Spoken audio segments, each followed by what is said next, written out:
picture this. You look down at your phone, it's a text message from your younger sibling. Just 3 letters. Oh, no. Yeah, no punctuation, no emojis, just DTM. That is terrifying. There really is. And suddenly, you are just spiraling. You're scanning your memory, reviewing your recent behavior, trying to figure out, like, what you did wrong to get hit with those 3 letters. It is a phenomenal little social speed bump. You know, you're just cruising along thinking everything is fine, and those 3 letters just completely halt your momentum. Right, because on the surface, they look like nothing, right? Oh, Just yeah. a random string of consonants. Yeah. But if we pull together the cultural commentaries, the slang dictionaries, and the behavioral articles we've compiled for this deep dive, it becomes pretty clear that those 3 letters are doing some serious heavy lifting. Oh, absolutely. They aren't just a shorthand way to type faster. Exactly. They are a mirror, reflecting someone's very pointed critique of your behavior.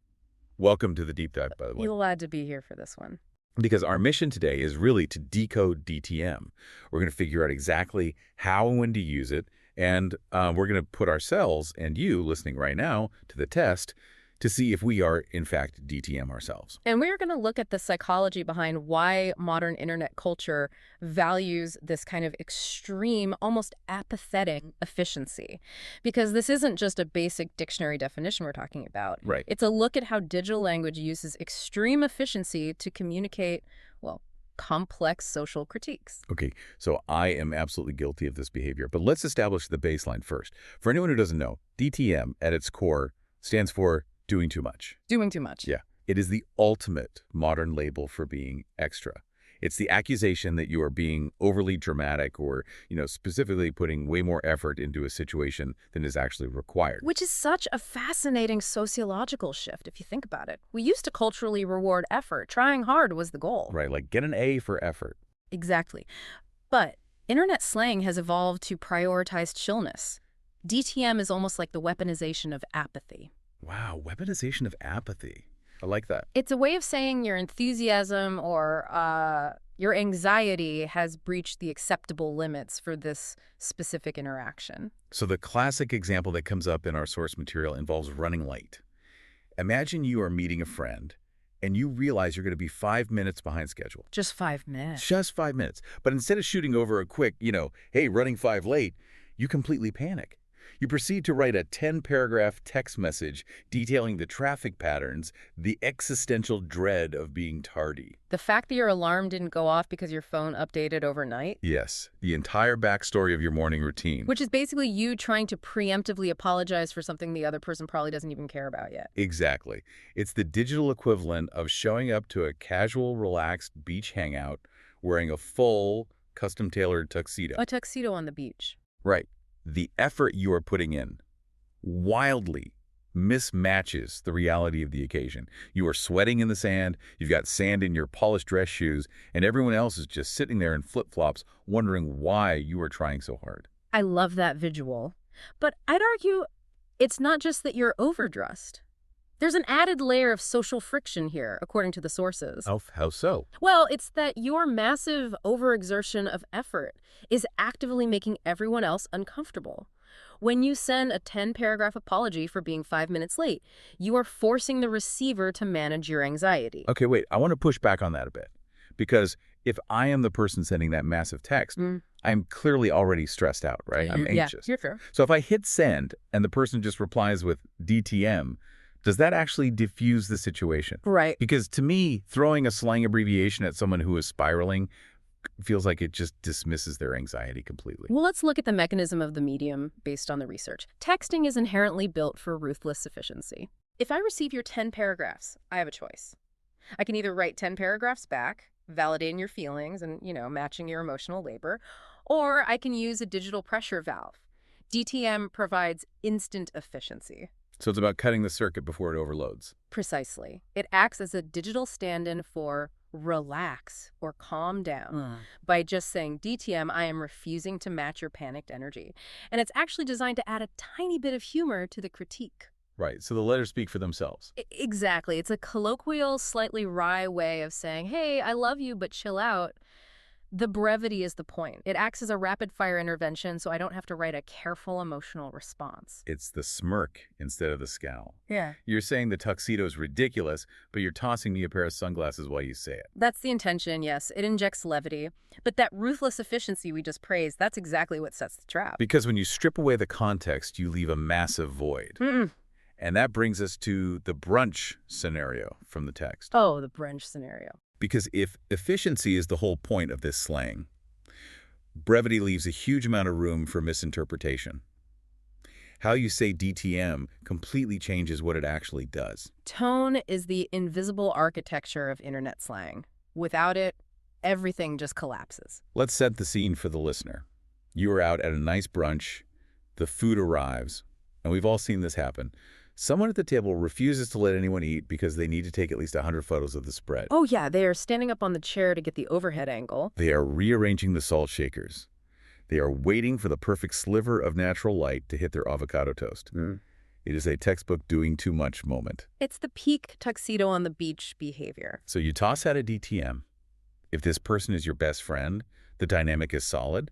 They know you were teasing them about their impromptu culinary photo shoot. But what if this isn't your best friend? Right. What if you are at a networking lunch with a new coworker and they start taking photos of their food and you just casually drop a DTM on them? The air instantly gets sucked out of the room. The source warns about this dual nature of DTM because when you strip away all the softening language... The filler words. Yeah, all the filler words we use to protect people's feelings, like, ha-ha, you are so crazy for doing that, but the lighting is great. All that's left is the blunt force of the critique. It pivots entirely from a playful nudge into what the culture calls shady. Exactly. It is meant to be playful and lighthearted, but it can easily become shady. If you don't have a solid, pre-existing relationship to cushion that blow, DTM stops being a joke. It bypasses playful completely and lands straight on rude and dismissive. You are essentially flat out calling this new coworker dramatic or vain or insecure. Right. You are judging their character, not just their actions. It's a fascinating vulnerability in the language. You can't just throw this acronym around the office Slack channel and expect people to think you're charming. Definitely not. It requires an established social safety net. But what blows my mind from this deep dive is that offending a stranger isn't even the biggest risk here. Far from it. The real danger of this extreme linguistic efficiency is that you might be using the perfect tone. You might be talking to your absolute best friend, and you could still be using entirely the wrong definition. The multiverse of DTM. Because doing too much is just the baseline.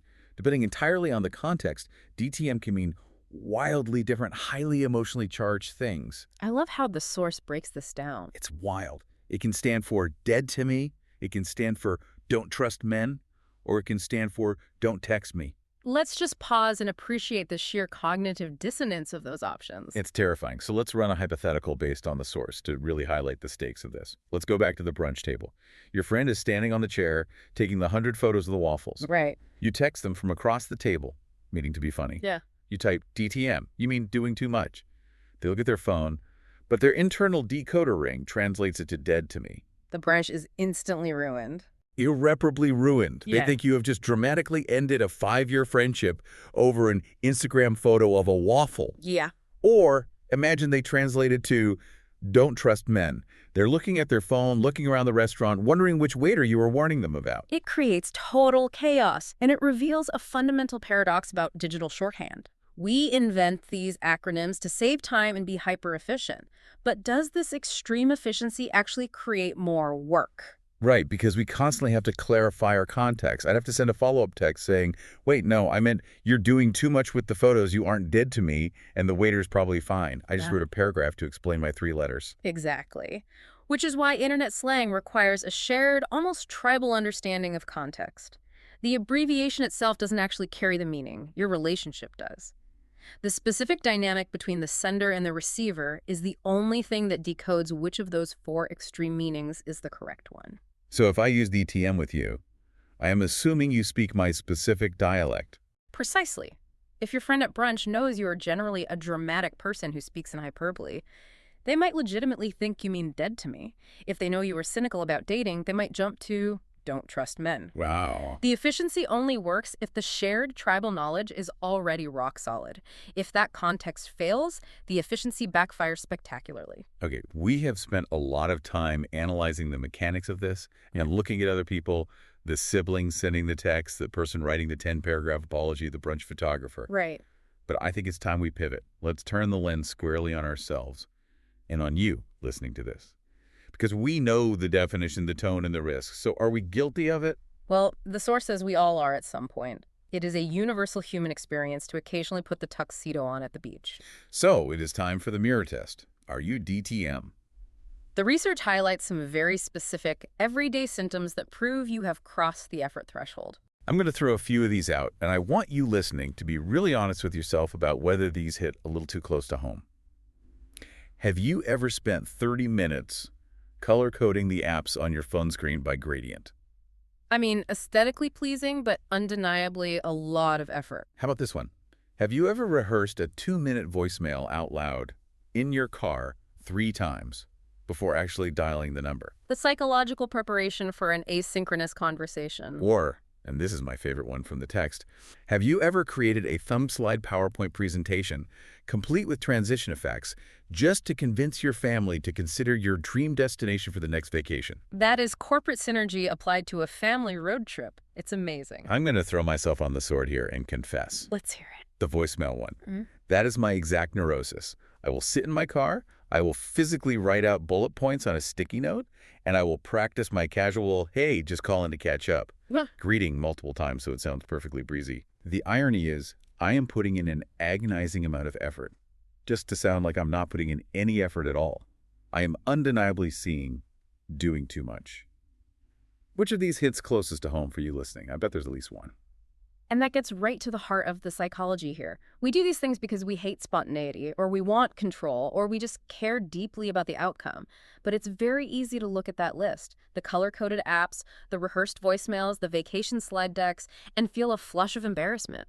We feel like we've been caught trying too hard in a culture that tells us not to try at all. So how do we reconcile that? If the culture is constantly telling us to chill out, but our natural instinct is to color code and rehearse, are we just failing at modern communication? Well, synthesizing the takeaway from the source, I'd argue we need to reframe how we view the acronym. Having a DTM moment isn't a failure of character. It simply means you have exceeded the required effort threshold for that specific, isolated situation. Okay. A voicemail doesn't require a script. A family vacation doesn't require a corporate slide deck. You just pushed way past the baseline.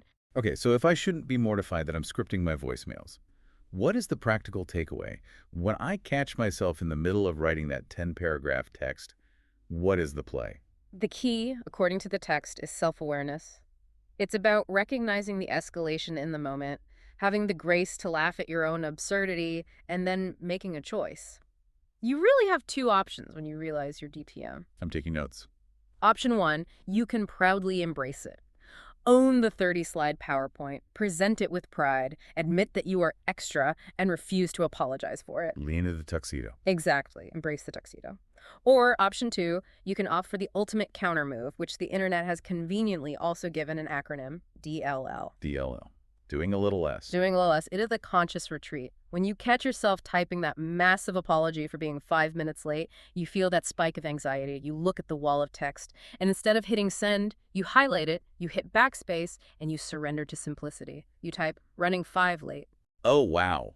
There is a physical relief to that, isn't there? Yep. Just giving yourself permission to not carry the weight of all that extra effort. You adjust the energy to match the occasion. You leave the tuxedo in the closet, and you put on the flip-flops.